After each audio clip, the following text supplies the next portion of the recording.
दोस्तों पूरे जोर शोर से पूरे देश भर में खास करके बिहार के राजधानी पटना में 3-4 दिनों से रेलवे के खिलाफ आंदोलन किया जा रहा है। तो फाइनली अब जाकर के इन छात्रों के लिए खुशी की खबर आई है रेलवे के द्वारा। तो लेकिन उससे पहले हम लोग ये जानते हैं कि ये आंदोलन किया क्यों जा रहा था छात्रों के द्वारा। तो छात्रों की सबसे पहली मांग थी कि सीट को इंक्रीज करना। रेलवे बोर्ड यानी कि आरआरबी के द्वारा जो सीट निकाला गया है एएलपी यानी कि असिस्टेंट लोको पायलट के लिए, वो बहुत ही कम है। इन छात्रों का कहना है कि 6 साल बाद तो एक वैकेंसी निकाला है, ऊपर से मात्र 5,697 सीट लाया है, तो इतने से कुछ होने वाला नहीं है। सीट को और इंक्रीज करना चाहिए। और साथ ही में जैसे यूपीएससी बीपीएससी में प्रत्येक साल एग्जाम लिया जाता है, उसका कुछ ना कुछ सीट निकलता है, ऐसे ही रेलवे में भी किया जाए कि जितना भी रेलवे का सेक्टर है जिसमें कि जॉब निकलता है उसमें हर एक साल निकलना चाहिए। तो फाइनली रेल मंत्री और रेलवे बोर्ड ने इन लोगों की बातें सुन ली है और कुछ सहमति जताई है इन छात्रों के बातों में। लेकिन उससे पहले हम लोग जानते हैं कि मतलब क्या कुछ क्राइटेरिया है इसके लिए। तो ये जो रेलवे का फॉर्म निकला है एएलपी का, इसके लिए 18 से 30 वर्ष के लोग मतलब फॉर्म भर सकते हैं और SC ST के लिए कुछ इसमें छूट होगा। इसके अलावा कोरोना पीरियड में जो लोग फॉर्म नहीं भर पाए थे या फिर उस समय तो निकला भी नहीं था, फिर भी इन 2-3 सालों को मतलब जो लोग उस समय भरना चाह रहे थे और नहीं भर पाए थे उन लोगों के लिए 2-3 साल छोड़ दिया गया है।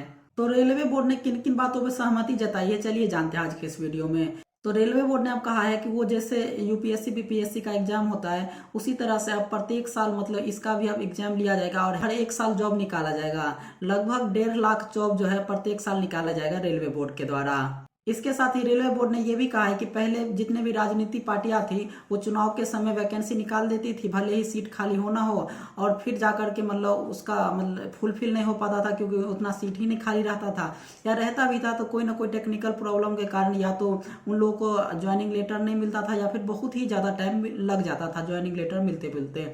लेकिन अब ऐसा नहीं किया जाएगा। अब जैसे जैसे मतलब सीट खाली होगा वैसे वैसे उन लोगों का एग्जाम लिया जाएगा और फॉर्म भरा करके उन लोगों को ज्वाइनिंग लेटर दिया जाएगा एग्जाम लेने के बाद। और अब लगभग 1.5 लाख जॉब प्रत्येक साल रेलवे बोर्ड देगी छात्रों को, इन्होंने आश्वासन दिया। Recently completed employment process for 1.5 lakh post.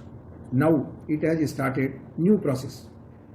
Railway plans to now bring vacancies on regular basis every year, practically every year, because infrastructure and operations of railway are increasing every year.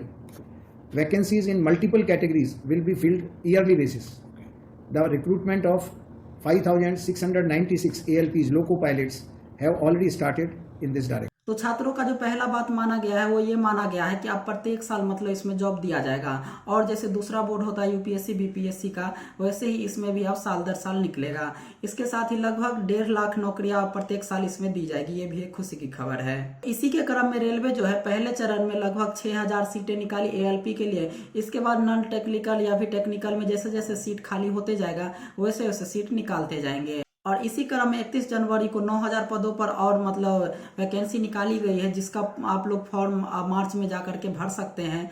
तो railway चाहती है कि मतलब अब साल दर साल और भी जैसे कोई बोर्ड होता है जिसमें एग्जाम लिया जाता है वैसे ही इसमें भी अब रेगुलर एग्जाम हो और रेगुलर वैकेंसी निकले, ये चाहती है रेलवे। और कम से कम इस पर विचार तो जरूर ही वो कर रही है कि ऐसा हो। और एक ही बार में ये नहीं निकाला जाएगा, लगभग 1.5 लाख जॉब प्रत्येक साल देने का इसमें एम अपना रखे हैं। तो जैसे जैसे उसमें वैकेंसी आते जाएगा वैसे वैसे ये लोग फॉर्म भराते जाएंगे और जॉब देते जाएंगे। तो आप लोग इसके बारे में क्या सोचते हैं कमेंट बॉक्स में जरूर बताइएगा। दोस्तों आज के लिए इतना ही, धन्यवाद।